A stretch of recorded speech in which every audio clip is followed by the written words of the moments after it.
They awake lost, scattered, abandoned. Scab, Addy and Reek crawl from their pods to a blinding sunrise. Something went wrong. This was supposed to be a routine delivery. Not knowing what else to do, they sort and equip their nearby supplies. Surveying the local area, the cold air washes over Scab's face.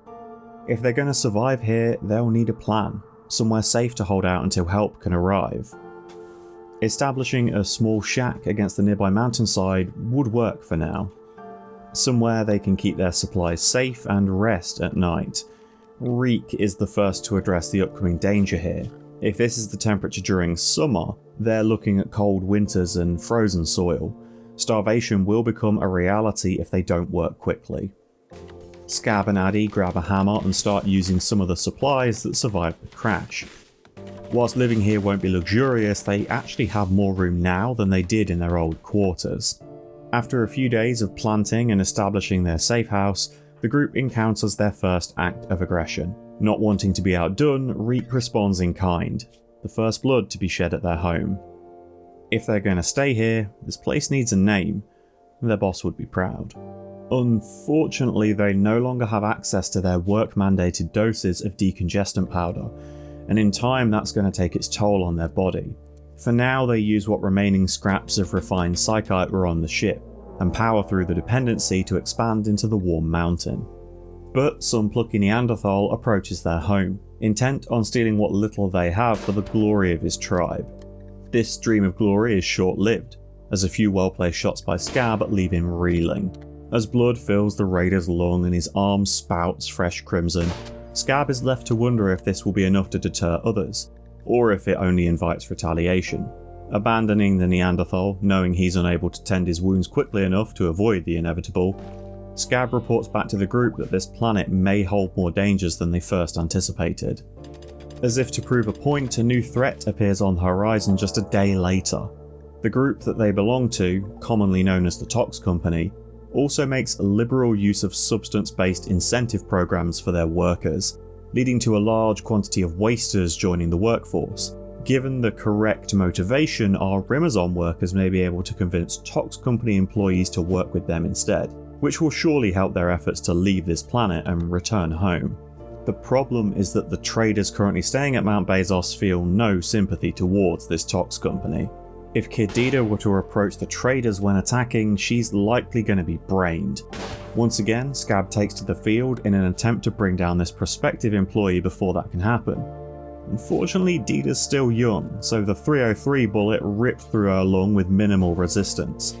Packing the wounds to try and transport her to the base, Scab is forced to tend the gunshots mere steps away from its warm interior, as the bleeding is quickly run through the hastily applied bandages and put Kid's life in danger. With the sutures in place and the bullets removed, Dida is given the space to recover, while Scab, Addy and Reek come to a consensus that out of all of them, Addy is probably the least socially awkward. He reluctantly accepts the executive role for what they're deeming to be an unofficial branch of the company. This is surely going to make for an entertaining story when they regain contact with Rimazon headquarters and arrange for a recovery vessel to be dispatched. As a group, they agree that any new recruits should also follow company procedure to maintain order around their base of operations. That means that if Dida's to help with their rescue efforts, Addy's going to have to explain to her the 512-page employee handbook. Dida's not quite convinced just yet. As time passes at the mountain, unregulated employee interactions are allowed to prosper. Normally, Scab and Reek would have had to limit their conversation to the daily 5-minute socialization break, unpaid of course, and whilst their flirting is clumsy, it still lands successfully. Late one night, a lone wanderer approaches. As cruel as it may be, he carries two things that they need: meals for the group and a lung for Dida. In bringing him down, both of his lungs are damaged, so he gets to live a little longer whilst they wait on his recovery. As if to bless this decision, the skies open up with a beautiful aurora. Surely, this was the right thing to do. Whilst their prison does contain beds, it isn't exactly a sanitary environment thanks to the mining operation taking place within it. Scab decided that removing the infected lung to ensure Walter's given time to heal the remaining one is a more viable route than trying to treat the infection. This also helped greatly with his understanding of organ transplantation. Not long after, Walter's considered healthy enough to perform the second operation.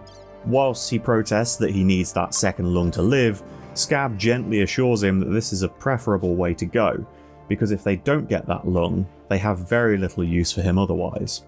Dida is morbidly excited to return to full strength.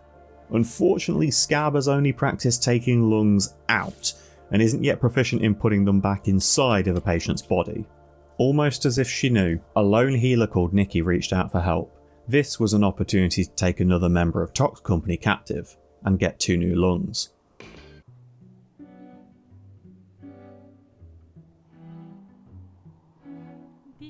With the arrival of Nikki, she explained who was chasing her, a somewhat unimpressive individual by the name of Reekbask. Whilst he was a little slow, extra hands are always beneficial to move heavy things, pull triggers or swing blades, so the group allowed Nikki to take matters into her own hands to deal with him. She played the part of bait, luring him closer whilst explaining her situation, pretending to try and come to an agreeable situation for the two of them. When Reekbask let his guard down, she launched a Molotov that smashed over his head.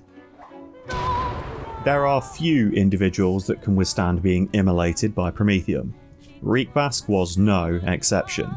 His stop, drop and roll technique left a lot to be desired, and once he passed out from these burns, Nikki and Scab worked together to extinguish the flames by kicking dirt over him, the old scars still visible underneath freshly charred skin.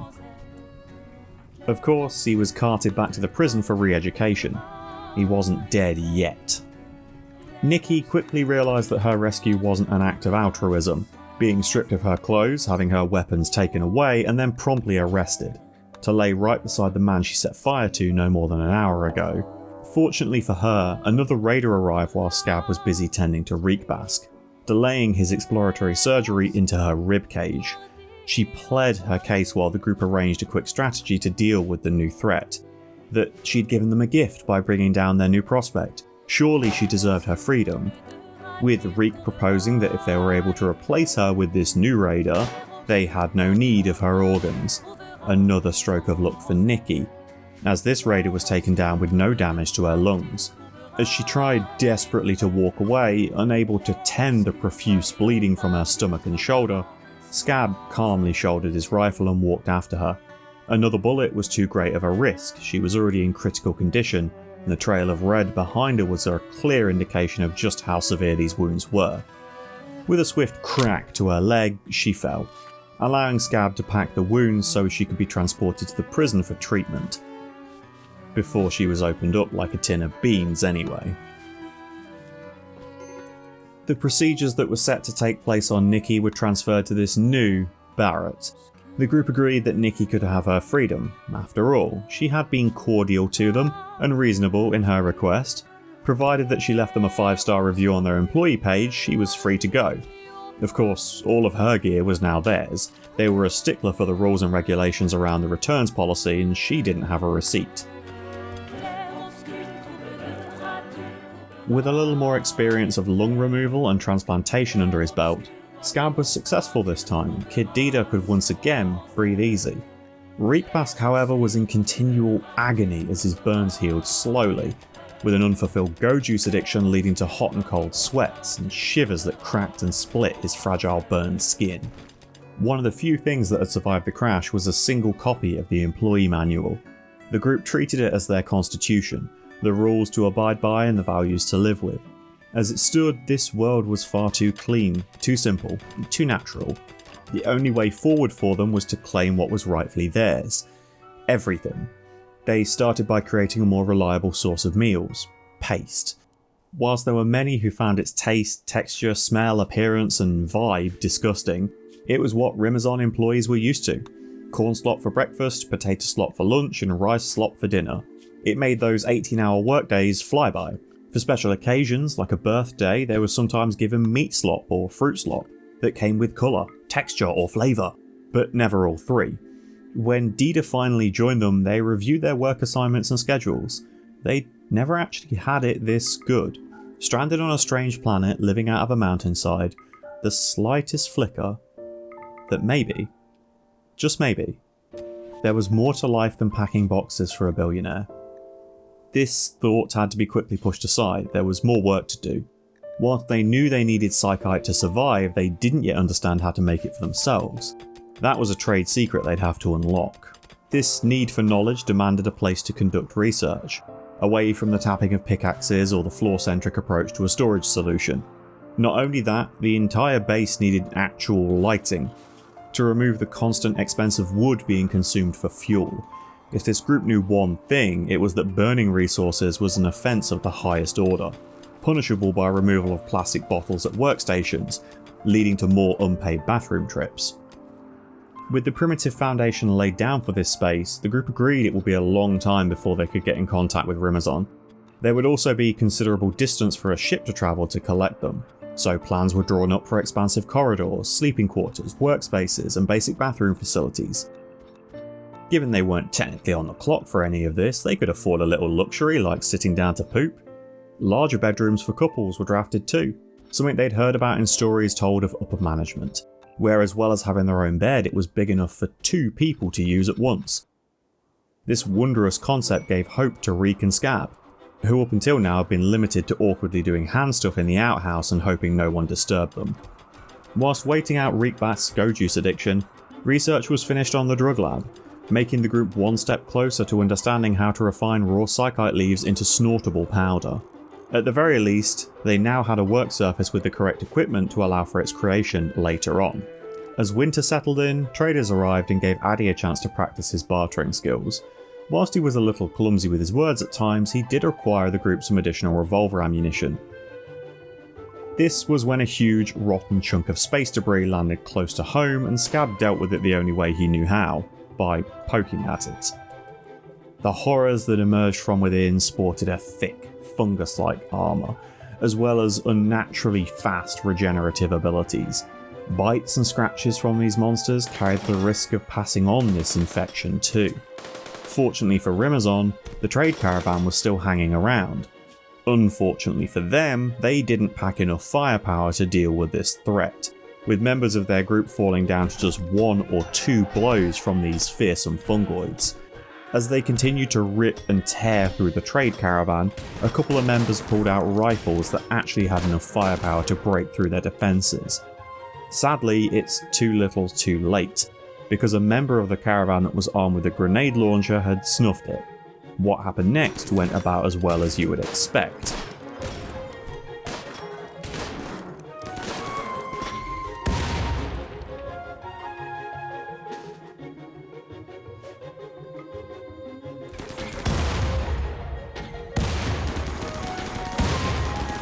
With grenades landing direct hits against members of the caravan, removing limbs and cooking off any spare ammunition, things seemed somewhat bleak for dealing with this threat. Fortunately, in the chaos of those explosions, enough gunshots had landed on one of the 2 fungoids to bring them down.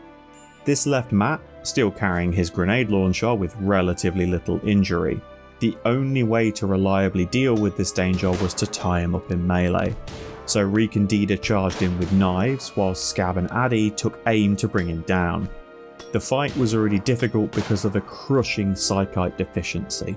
The infection spreading through Dida's arm only made it harder. As their wounds grew worse and worse and their knees gave out, all seemed to be lost.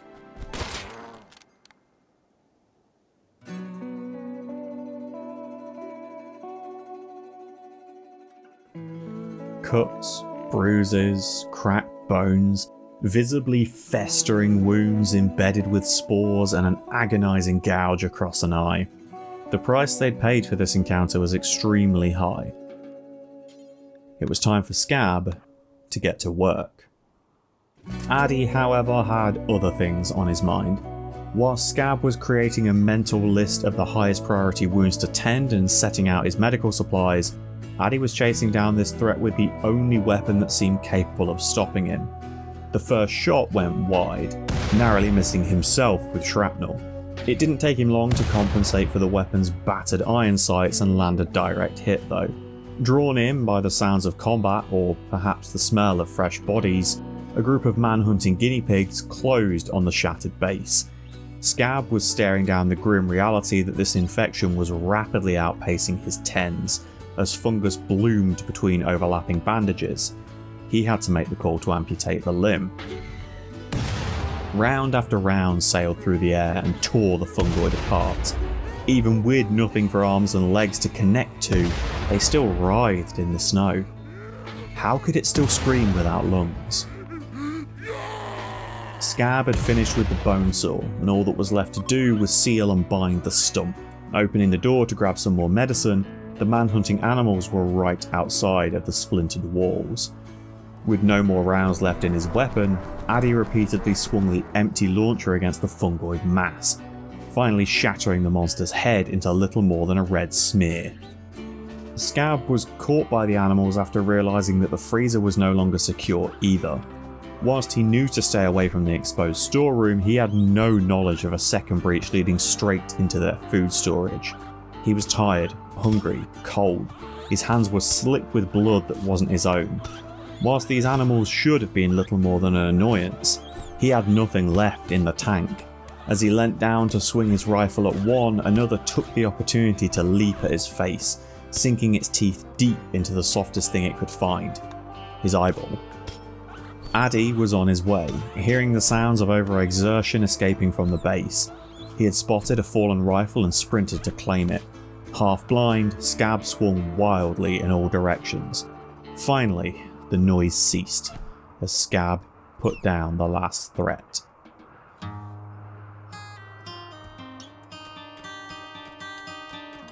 The next couple of days offered a chance to recover.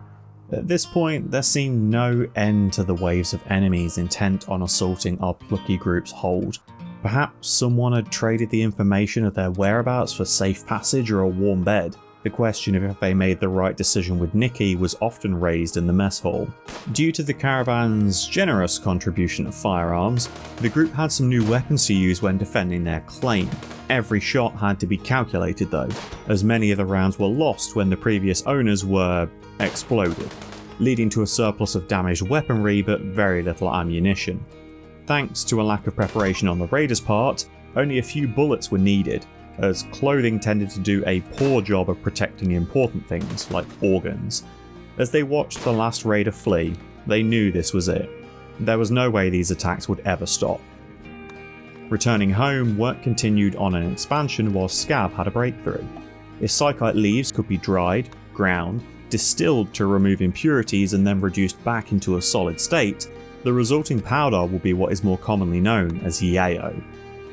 With that hurdle taken care of, it was time for a checkup. While Scab updated the group's medical records, Reek Bask finally agreed to join, having seen the lengths everyone was willing to go to in order to protect one another. He had heard the commotion outside the base, felt the rumble of explosions rocking through walls, listened to the screams as Dida and Reek were carried to their beds, that horrific sound of a saw going through flesh and bone, before Dida walked through his cell a few days later and smiled, happy to still be alive. This group was different. They actually cared. About each other anyway, as the toxifier generators that powered the base continued to turn the nearby landscape into a sickly off-green. All of that power was going to be necessary for what they had planned though, with expansion of their base now fully underway. The group agreed to come together early one evening. In a half-constructed dining room, one of the few places in the base that had seating, lighting, warmth and an actual floor, it was here that Scab and Reek made their commitments to each other. Neither had thought of something like this happening. Work was too important. They didn't have time to spend getting to know another person, to enjoy their company, their conversation, their laughter, that funny little way their eyes widen and their whole body shudders after snorting a massive line of productivity powder. This was the last place they expected to find love, and yet they did. Bravely, or perhaps foolishly, traders began to reappear around the base, asking hushed questions as to what happened to the previous caravan. Addy answered by pointing to the infested piece of crashed ship, claiming that they did all they could to protect the travellers who were horrifically ambushed by a fungal menace.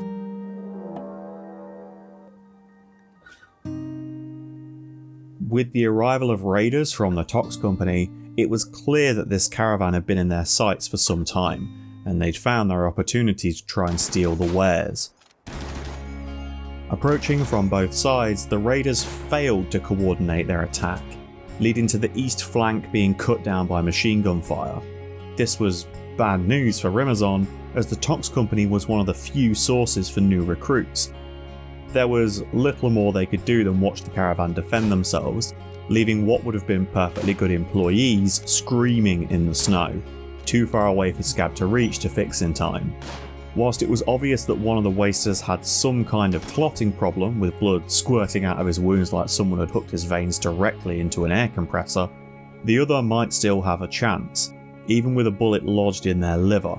If those incendiary rounds from the caravan guards had done just enough to cauterise the wound, maybe Scab will be able to save them. Maybe that's what they should be working towards. The group agreed. Wasters needed to be saved if possible. Rimazon would be their new home.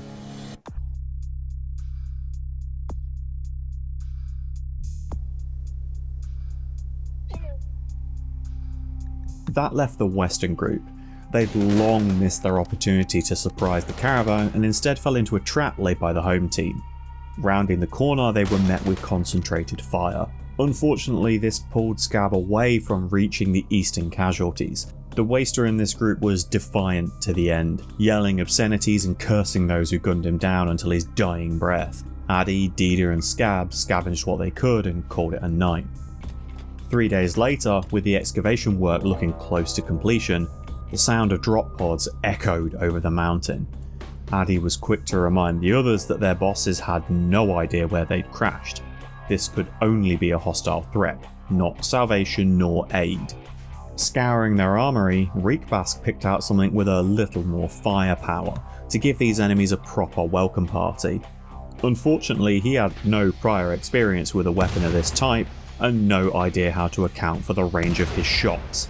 Others of the group weren't around to witness this wasteful approach to their extremely limited ammo supplies, as he used each explosion to try and refine his trajectory. Not the best idea for someone that's known to be a slow learner. After one full salvo, all he'd achieved were a few shrapnel wounds to one of the two targets. Then, in some bizarre stroke of luck, or perhaps calculated precision, he landed a shot square in the chest of one of the enemies, opening his ribcage like a cantilever toolbox. That just left the other, who was previously winged by flying shards of broken metal. As he approached, trudging through the snow, Reekbask noticed the similarity in distance to the previous targets.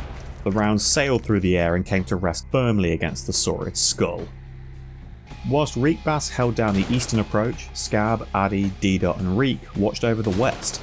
They already knew what worked in this position. Enemies were easily blindsided by the angle with the mountain outcropping, causing panic that resulted in poor decisions. While Saurids weren't listed in the employee handbook as an approved xenotype, it said nothing about the ethics of leaving them to freeze to death in frigid temperatures, so our group acquired some pre-owned winter gear. After Addy was reminded of the date, he explained to the group that Rimazon performs the Spring Festival. Everyone under contract is legally bound to write affirmations towards their boss, Lord Bezos, before attaching these notes to sky lanterns and releasing them into the heavens.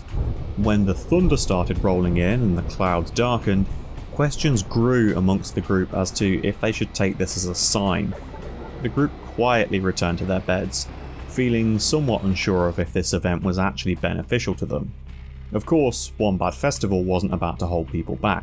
Scab got to work reverse engineering some ammunition to understand how it could be fabricated, and Reekbask suggested that all of the walls should be made out of stone rather than wood, because stone's heavier, which means it's better. So began the long process of gradually replacing the walls without removing too many supports, as the mountain wasn't going to hold itself up on thoughts and prayers.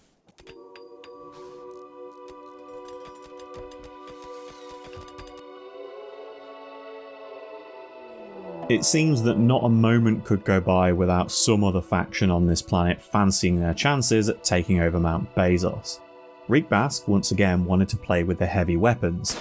The only issue was he severely overestimated the explosion from the rocket launcher. Having told the rest of the group not to worry, when it only took down a single target, Rimazon rushed to action and desperately attempted to defend their home. The Neanderthals fought like they were possessed, single-minded in their goal and unwavering in the face of gunshots and stab wounds. The group scrambled to hold down the main entrance and could see the threats closing in all around them. Falling back further, they were unable to close the door in time, leading to the raiders having free access to the storeroom. Not wanting to face these enemies in melee, the group retreated again in an attempt to put a door between them and the enemies. Whilst the Neanderthals weren't the greatest minds, they knew well enough that it was better to go home with a bag full of loot rather than trying to take everything, only to end up dead. Only one of them made it through the door before it closed, with the two remaining trying desperately to push the door when it was clearly labelled pull. Eventually their repeated body blows paid off, with the door shattering clean from its hinges. Our wasters desperately chased down that first runner. They'd taken every single component from the storeroom, leaving Rimazon with absolutely no way to continue to grow their base and expand their production efforts. As the Neanderthal passed beyond his vision, staying out of range from his weapon, Addy let out an exasperated scream. The first time the group had seen the pressure get to him in this way. They took it upon themselves to clean up the remaining enemies who, true to their slow learning nature, had decided it was most practical to dig their way home through the mountain rather than simply walking away. While Scab practiced his aiming ability against the last few targets, Addy decided it was time to take his role as executive more seriously. He was supposed to be overseeing this group, looking out for them. It was time to invest in better defences and a real place to keep prisoners. This world had gone from being dangerous to lethal. One wrong move could doom everyone here. So, with cots placed in the new prison for any downed raiders, and the ever-growing pile of corpses outside burned to serve as a macabre warning, work began in earnest to turn this place from a home into a fortress. They were supposed to be a simple packing and hauling company. How did it come to this? A hospital for the wounded would be needed, as was evident by the multiple scars shared across the group and Dida's missing arm. With the exterior utilities finalised too, things were starting to take shape. The pressure of this new dynamic for the group was unfortunately too much for Scab and Reek to bear. What had previously been joyful conversations were becoming grating encounters. Every word like nails on a chalkboard. Maybe this is why relations weren't allowed. Personal feelings would need to be set aside as yet more problems beset the group. Whilst they had been distracted thinking about exterior dangers, they never once considered what was lurking beneath their feet. These bugs were vicious, and their defensive supplies were running low. Whilst fire was a risky solution, it was one of the only ones they had to hand right now. The infernal wall kept them safe for a moment, but the heat in the corridor began to rise and black smoke blanketed the ceiling. The bugs' screams echoing throughout the hollow mountain, piercing and desperate. As Dida's wounds throbbed, Reek tried to hold back the terrors to give the others an opening. She screamed at them to use a Molotov, but they couldn't get a clear angle. Scab pulled the trigger as fast as he could, with bullets seemingly ineffective against this monster. Dida awkwardly scrambled back and attempted to load AP rounds into a revolver, a tricky feat for someone with only one arm. Addy did what needed to be done. Stepping close and reaching over her shoulder, he threw a bottle directly at the ground. The flames splashed everywhere, and the desperate scream for action became a cry for help, as previously unknown heat engulfed Reek's body. Fortunately, Scab was close, like he always was. Afterwards, when dense smoke hung in corridors and hastily bound burns ached under bandages, Rimazon reflected on his new nickname, Hex. They said ever since they'd met him, things hadn't gone quite right. He was determined to prove them wrong, so as he got word of a transport pod that fell from the sky, containing a small child that was skinny, dark-skinned and unable to move, he vowed to do better. To ask others before thinking for himself, to learn and overcome his previous shortcomings.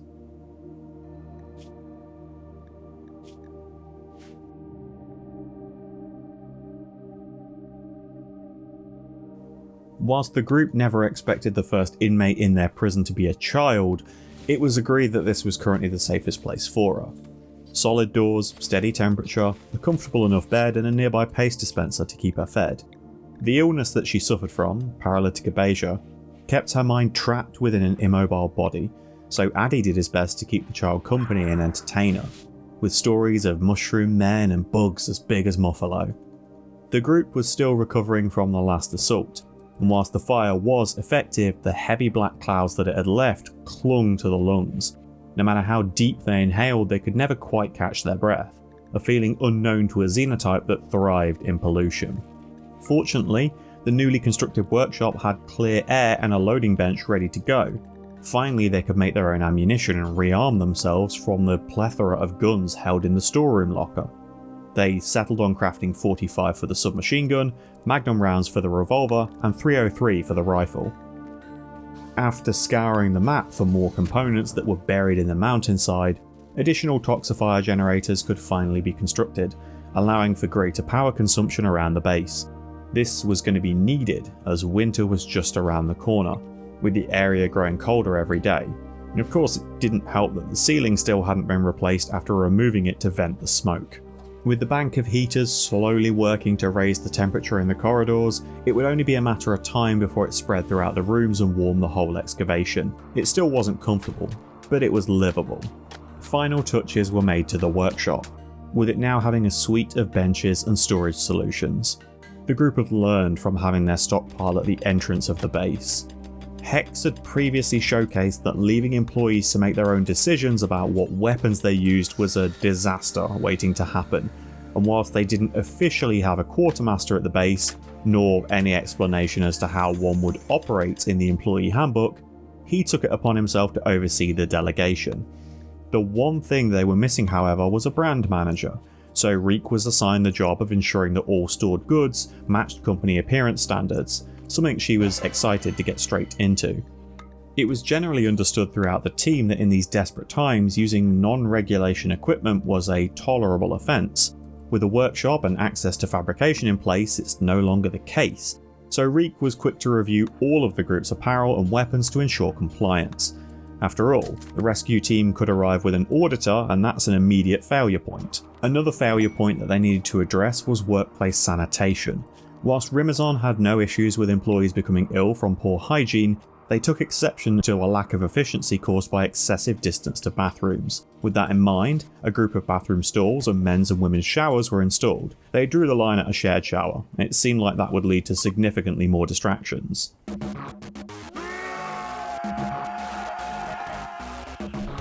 Screams in the night as a group of travellers had wandered into a horde of shamblers.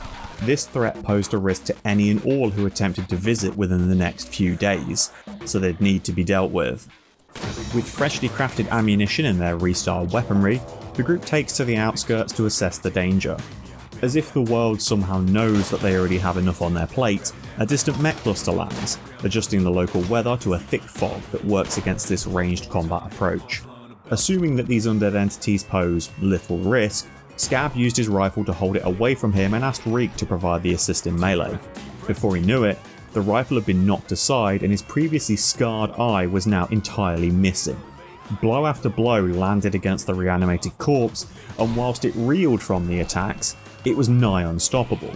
Broken bones, missing limbs, excruciating wounds did not stop it from acting on a singular goal.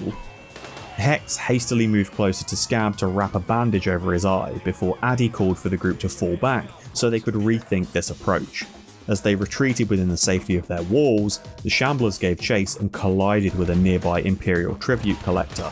They were on good enough terms with Rimazon to help them from this threat. In the chaos of all of this, the pod child, known as Slicer, agreed to join the company. Whilst labour laws dictate that employees must be at least 13 years of age before joining the workforce, that only applies if the employee is being paid for their work. As such, bringing Slicer into the company was all above board. She'd have the required 4 years of work experience to apply for the entry-level job later too. No time for inductions or health and safety briefings though, because the recent sound of combat drew in yet more raiders that were feeling lucky. They came strapped with grenades too. By now, the group had a few spare rifles laying around, so went the route of trying to outrange this incoming menace. Unfortunately, between the foggy weather, their shivering hands, and the lack of familiarity with these firearms, very few of their shots landed. The current visitors to the base agreed to aid in the defence and got promptly thanked by Addy, delivering 4 bullets directly in the back of their torso. Not to be outdone, the raiders show how friendly fire really works by deploying grenades at the feet of their own strike force, forcing a retreat due to overwhelming embarrassment. Whilst Addy felt bad for putting more rounds in his allies than the enemies, seeing such an impressive display of stupidity helped relieve him of any lasting self-doubt around his own combat prowess. This gave the group an opportunity to scavenge some more gear, as all of their new joiners weren't exactly strapped for combat just yet, constantly at risk of flashing their fellow employees, which might have been allowed at the Blizzard offices but not here. As the winter progresses, stockpiles begin to stack high with a surplus of materials, gear and junk, so the group leaves Addy to restock their base with essentials. Following the ABCs of trading, always by components, he picks up some additional steel and quietly slips the disposable rocket launchers to the caravan, hoping that Hex doesn't notice they're missing from the weapons locker. Word is unfortunately spreading of the supply and demand that Rimazon presents, and traders start charging more and paying less. Addy notes that they're going to need to mix up their trade goods.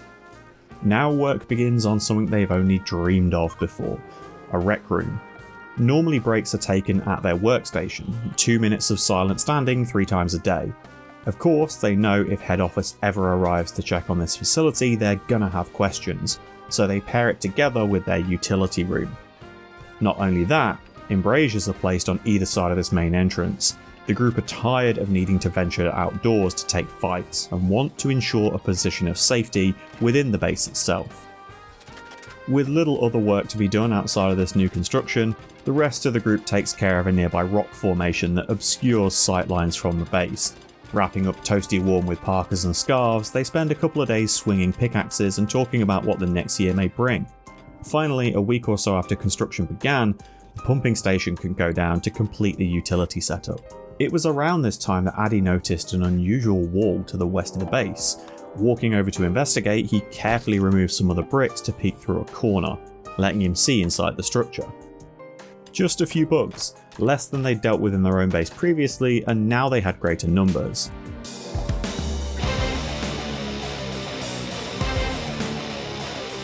Of course it couldn't be that simple. The Yitikin clearly had a spotter watching them, waiting for a good opportunity to call down the drop pods. This was no small raid either, with a few packing particularly nasty weapons. Now was the time to test their new defences. The group moved into position and calmed their breathing as best they could. The first burst of gunfire was enough to deal with the wild animals they'd employed, as well as scaring off those stupid enough to bring a knife to a gunfight. However, one of the Yitikin hadn't got the memo. Moving into the newly uncovered structure they'd mistaken for the Rimazon base, they barged in and angered the bugs. Not wanting to waste this opportunity, the group once again moved out to catch the insects as they tried to return to their hive, hoping that the thick snow would help in slowing down their advance. While smaller bugs were obliterated by gunfire, the mega spider continued to stand tall, bullets cracking its chitinous exterior as it charged forward, before it could no longer withstand the salvo and fell, defeated. On an adrenaline high, Scab insisted that they should crack open the cryptosleep caskets they'd spotted in that structure, from a safe distance of course. As these ancient soldiers rose from their slumber, they seemed unimpressed with the group and had no time for violence, instead choosing to leave this cold, inhospitable place. The group were torn. On one hand they could see the quality equipment slipping through their fingers with every step the ancients took. On the other, they still had their health. Further angering these groggy soldiers could lead to disaster. As shots landed, they realised they simply didn't have enough firepower to bring down a group of this size quickly enough. As if to taunt Reek and Hex, a shield was deployed, an expensive piece of equipment to be so casually discarded against a trivial threat. Through a cloud of rot stink and swirling mist, the ancients slipped away. Not without the odd wound or two, but nothing serious enough to bring them down or anger them to a point of full retaliation. The group considered the day overall to be a win and returned home. Only home offered very little respite. Perhaps in response to the hive from the ancient structure being destroyed, bugs clattered their way through the mountain flooring. The firing angles were bad, and the mega spiders many. A terrifying strike immediately severed Reek's hand, adding to her ever-expanding list of scars and mutilations. The yayo coursing through her system kept her conscious just long enough to hold the door for another moment. As the team spread apart, trying to create as much of a kill box as possible, they stared down the face of pure, unbridled malice. The only possible way to save Reek was to take down these bugs and haul her to the hospital immediately. Dida was still young and already missing an arm. The mega spider bulldozed through her. Whilst Addy did his best to tie up the spellipede that had been creeping in from the back, he dove to the floor and watched bullets sail overhead, accepting he would take many bites for the opportunity of giving others a clear shot. As teeth sank deep into his leg, he screamed, before the final shots rang out and the chittering chaos died down. As Rika lay in the hospital bed, blood soaking through the sheets and pooling on the floor beneath, Scab spoke to her, not knowing if his words would reach, reminding her that through all of this, he never forgot their vows. He would love, cherish, and protect her, forever and always. With Hex joining him in the hospital, Scab blinked quickly to clear the mist from his eyes and bound, sutured, and stapled faster than he even thought he was capable of. Nobody would die today. Whilst the wounds were grievous and the cost high, everyone would survive this. They had to. "Will it ever get better for us?" asked Hex. With a heavy sigh, the reply finally came. "Only if we make it so." As Scab finished tying off the final stitch. Addy was the first to return to his feet. Whilst his whole body ached, the growl of his stomach was the most pressing issue. As he limped down the hallway, he surveyed the damage. Entered the hospital carrying some experimental medicine, a stim pack. Supposedly, this would encourage the body's natural healing process, knitting wounds and setting bones in a more timely manner. The truth was, he just wanted to speak to his friends again.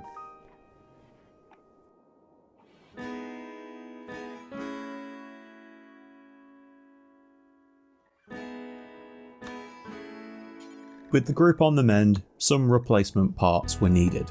Currently they had no spare prosthetics or bionics, so Hex offered his services. Having previously enjoyed whittling small animals from wood, how much harder could it be to make a hand or a foot? Remembering his own injuries, Scab looked at Reek's left eye. It clearly caused a great amount of discomfort to her every day and it barely functioned, so the decision was made to remove it. She'd prefer to live a pain-free life with only one eye, rather than being in constant discomfort with a cloudy blur over the left side of her vision. As the group found their feet once more, they took it upon themselves to do more work around the interior of the base. With this expansion, more power was required, and the pollution to the east of the base was spreading out steadily. This was always the intention. The Wasters thrived in its glow. The final cocoon did need to be dealt with. Everyone stood ready before Addy swiftly showed how it was done. Bonk! No sweat. Base was clear. Having spent the time to research and manufacture some actual prosthetics, Dida was the first on the list to have a new arm installed. It had been over a year of living with the consequences of that fungoid infection. Sadly, it was Hex who tried to do the surgery while Scab was asleep, with it going about as well as things usually do for Hex. Kicking the busted limb under the bed, he looked at the mess he'd made and let out a deep sigh. Trying to hide his failure with a quick Stimpack application, Hex insisted that he had no idea what happened to that newly made prosthetic arm from storage. After moving Dida over to the hospital, with everyone in the group knowing full well where her injury had come from, Scab took over the installation this time, with Reek having spent time to fabricate yet another arm. With a competent doctor at the helm, everything went smoothly. The group was still somewhat mangled, but things were steadily improving. Preventative measures are often more effective than reactive ones though, with everyone agreeing that pulling armour from corpses wasn't the most reliable way of securing protection. It was time to learn to make their own gear. As Reek pondered over composite plates at the research bench, work on the rec room finally commenced. With plans drawn up and agreed upon, everyone would have something to relax with. The start of the year had been significantly more peaceful than the end of the last, and it was coming up to the Spring Festival. The group had been talking. Whilst they enjoyed the event itself, they felt that the message was misguided. So as they gathered their lantern kits and wrote affirmations, this time it was for one another, for their success in the coming year. They agreed it was more satisfying this way. Fully driven by the ritual, or perhaps inspired by something another had written about him, Scab created what could only be described as a perfect billiards table. Hex was immediately banned from using it. As the plumbing was extended indoors, stronger perimeter walls were marked for construction outside. Enemies had been given free rein to approach as they wished all of this time, making it difficult to predict and plan a reliable defence, outside of using the blindside mountain of course. It was around this time that Slicer finally found her feet, all traces of paralytic Beja fading from her body. Having spent most of her childhood so far bedbound, she was eager to learn as much as possible about the world and help others with their own maladies. The group would need to oversee her education going forwards, well, 4 of them would anyway. Before work could properly start on a wall, the first raiders of the year turned up to keep things interesting.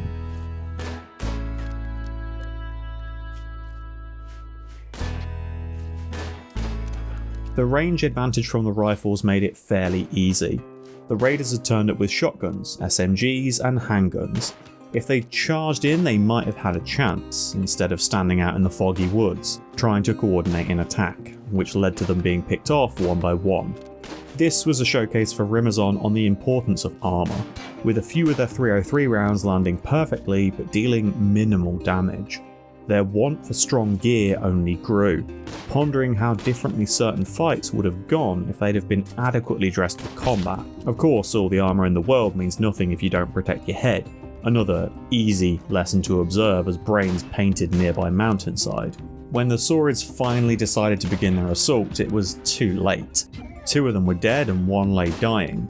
This was the last hurrah of an underprepared and overconfident group. It wasn't, however, the end of the assault. These guys were buying time for their friends. Noise could still be heard from the west of the mountainside. As Rimazon moved over to meet them, they caught the second group of Saurids flat-footed, trying to cross the ice. With only short-range weapons in their hands and 0 cover nearby, they were fish in a barrel. The foggy weather was still an issue of sorts, but nothing that a short controlled burst from an SMG couldn't overcome. And just like that, the Saurids fled, back home to tell their faction of the changes they would need to make to overcome these defenders. The only thing left to do was strip the survivors, return their gear to the base and patch it up as best as possible. Whilst all of it wasn't exactly stellar, something is better than nothing, and the ramshackle outfits the group had made their own did pack a certain charm. Addy took some time to update the personnel logs, but made a point of crossing out the regulation colour checkbox next to employee attire. Day by day, this group had tweaked their one handbook, overlooking just one more rule, bending yet another regulation. That felt good. The same couldn't be said for the psychic waves emanating from a crashed chunk of Mechanoid ship. The group had heard tales of these things. Mechanoids. Whenever a question was raised as to why people were doing inefficient, monotonous warehouse jobs, the response was that they didn't want to risk anything close to a rogue mechanoid threat within their workplace. People are soft, fragile, scared, controllable. Mechanoids have bodies made from hardened plasteel. They couldn't be bargained with. They couldn't be reasoned with. They don't feel pity, remorse, or fear. They would never stop until their job was done, with even the Imperials struggling against just this one Psyker. Scab's stomach sank. His legs became lead, the ringing in his ears from this psychic drone. How on earth were they to deal with this threat? They accepted a bargain. A low shield pack for taking some mysterious cargo. A cube. Addy was forced to outline the new regulations around dress code. Composite vests, helmets and flak armour were mandatory. Work would begin on their fabrication immediately. The unknown artifact was placed inside the rec room. Scab couldn't bring himself to put it on a shelf. To hide it away, it seemed a shame. All should be given the opportunity to see it. Work finally began on microelectronics. These threats were becoming real. They needed help from the company. In this time, a romance had been quietly blooming in the background between Hex and Dida, the two employees that joined from outside of the initial crash-landed group. In a fully constructed dining room, they held their reception, said their vows, and did all they could to ignore the ever-present, ever-growing ringing in their ears. Perhaps it was that distracted Hex that evening, ruining his pull-out game and resulting in a pregnancy. True to his name, Hex really did have a habit of screwing things up. Things around the base were getting harder to focus on. This strange feeling of a pressure swelling inside the skull. A vertigo similar to looking over the edge of a cliff and hearing a whispered voice say, "Jump." This constant, uncomfortable urge to break. Perhaps summoned by the drone itself. Great monsters called Devourers worked their way across the ice. Was it possible that their heads felt like they were splitting open too? The inescapable want to crack their skull, to part it, to let the brain breathe. As they swallowed mechanoids whole, their hide could do little to prevent an infernal shower from making them scream out, opening their mouth in agony and releasing the prey.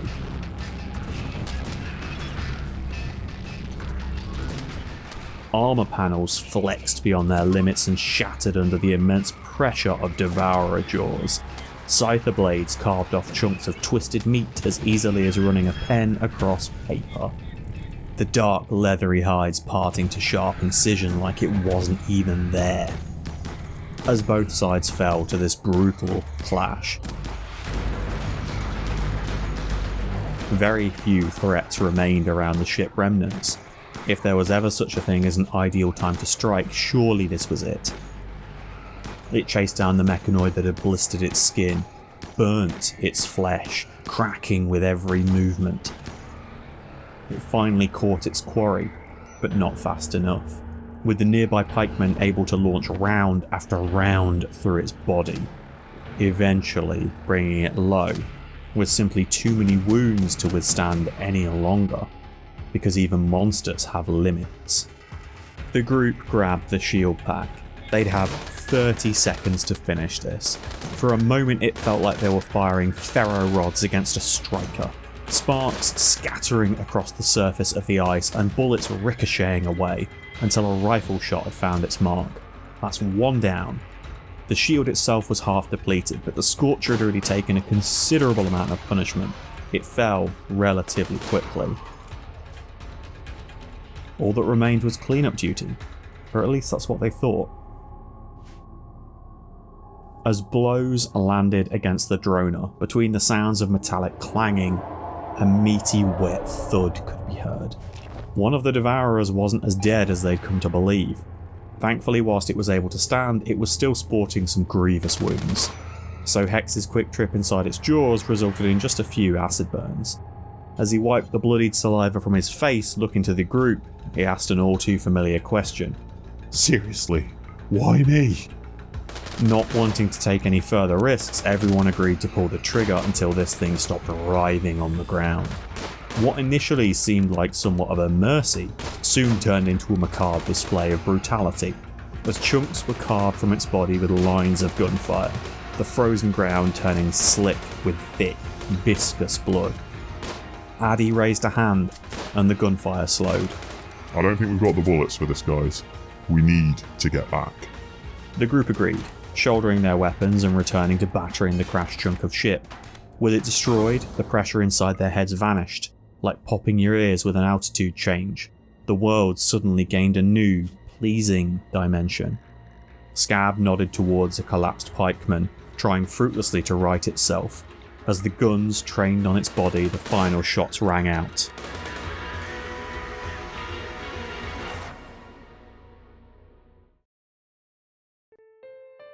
Returning to the base, the group held a discussion. They'd barely managed to take even half of that threat by themselves. They were ragged, disfigured, exhausted.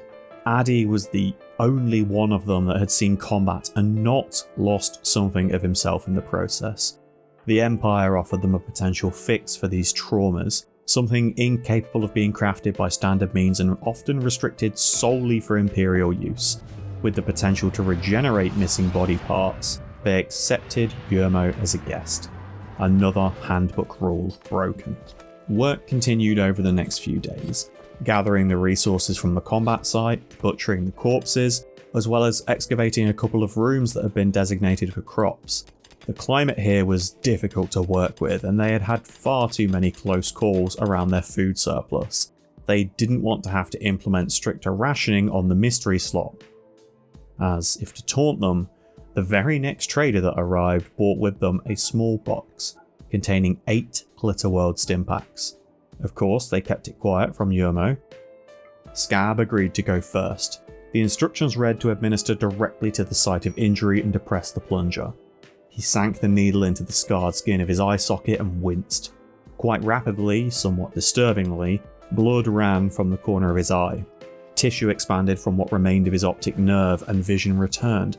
Blurry at first, tinged in red, but eventually no more pain, just a return to normality. Others would now get their chance at treatment, as he was, rudely, interrupted by the visiting traders taking extreme measures against local wildlife. Never one to turn down an opportunity for a free meal, the panda was marked for hunting and the injured trader for rescue. Addy was very careful when stating those orders to make sure Hex got them the right way around. They were running out of space underneath their beds from all the mistakes that he'd tried to hide.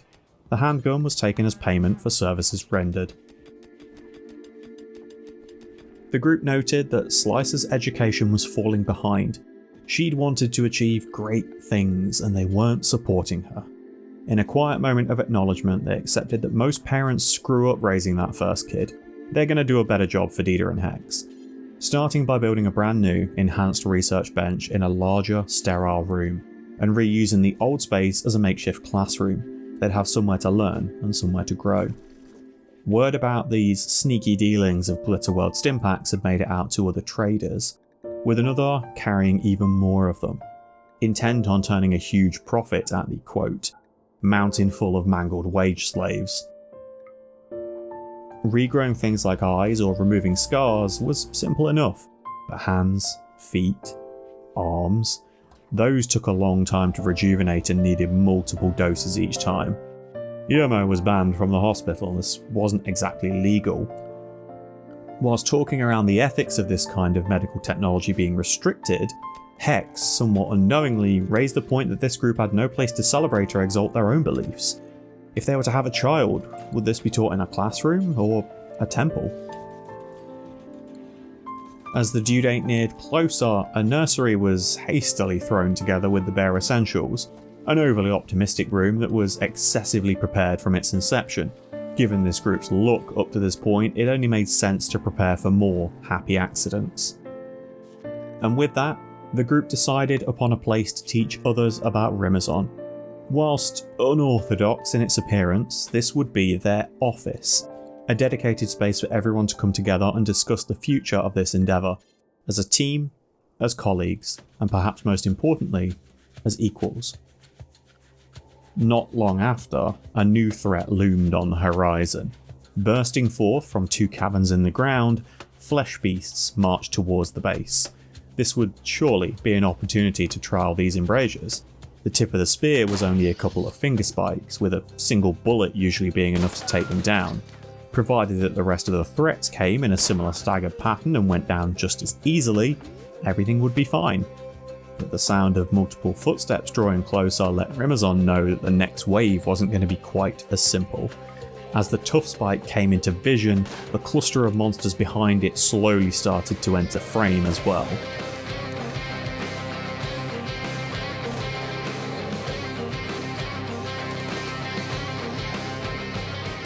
These rifles didn't fire fast enough, and the SMGs meant they'd have to get in close. Any sneaking around to the east would have clear access to the generators, and it was becoming apparent that this base had more blind spots than they thought. Not ideal to find out right now. The group cautiously slipped through the main doors to chase one of the beasts that had made a beeline for their power. Hex ordered Dida to get behind him, as a spike sailed through the air and lodged painfully in his arm. She was insistent on helping in this fight, so he had to make certain that she stayed safe. A tri-spike approached from the south and erupted upon death. This was the risk here. A single spine from a finger spike was dangerous. Being overwhelmed by them would not end well. As Addy felt something sink deep into his torso, the bleeding seemed far more profuse than any of his previous injuries. That had definitely hit something important. Incapacitated tri-spikes still littered the ground. Popping them now is the safest option. After a quick emergency tend and a reload, they'd had a good amount of distance here, and the floodlight clearly illuminated their targets, making it easier to land the shots. Surveying the bodies of what flesh beasts remained, they deemed that the bleeding was sufficient to call it a night, but not before asking Yermo for a favour. Whilst the group rested and healed, he went out to fill in the holes for them. Given that he didn't have to contribute to the fight, it seemed only fair. The afternoon sun revealed the stain left outside of their base and this assault. Ignoring that viscera, everyone came together to elect a leader. It was unanimously agreed that this group, this colony, was no longer following the rules that Rimazon had written. They were making their own path. Dida would lead this new wave forwards, keeping true to the values of company and kinship, but praising each other rather than some corporate overlord they'd never met. As her very first act, she proposed an autumnal festival, an event to be held every year that would give Dida a chance to express gratitude for those around her and what they were doing for the good of the group, whilst also offering those present a chance to share their thanks and remember the trials they had faced and overcome together. It was a success. Not long after, as winter had started to creep in, Dida was awoken with an unfamiliar pain. It was time. The group had prepared for this as best they could, and while Scab had knowledge of patching people up and even installing organs or artificial limbs, this was new to him. He'd be flying blind and working on instinct. Hex was going to be right by Dida the whole time too, working as somewhat of a sounding wall for Scab to bounce ideas off of. Hex didn't need to know what he meant by things like dilation or contractions, he just needed to be there for the thoughts to be processed out loud. Watching on, Hex coached Dida through the pain, perhaps clumsily at times, asking if it was better or worse than having her arm amputated, but with one final push and a strained scream, a healthy baby was born. Hex immediately ran to excitedly tell the others that they'd had a daughter, making sure to find Slicer and explain to her that she had a little sister to look after, something she was very pleased to hear. As Dida lay exhausted in the hospital bed, looking down at her little miracle, she commented that it all went a lot faster than she thought, that Scold had just popped out to greet her as fast as possible, and that was how the nickname of Pop stuck. The nursery was ready, the group had never been more unified in their goals and cause. Whilst contacting head office to arrange for transport was still in the back of Scab, Addy and Reek's mind, the others were happy to call this place home, somewhere they built with their own two hands. Only time would tell what other celebrations and complications this world held for them. So make sure to join us for part 2 of this story. There are still more chapters to tell. Thanks for watching. Enjoy the rest of your morning, afternoon, or evening. Take care.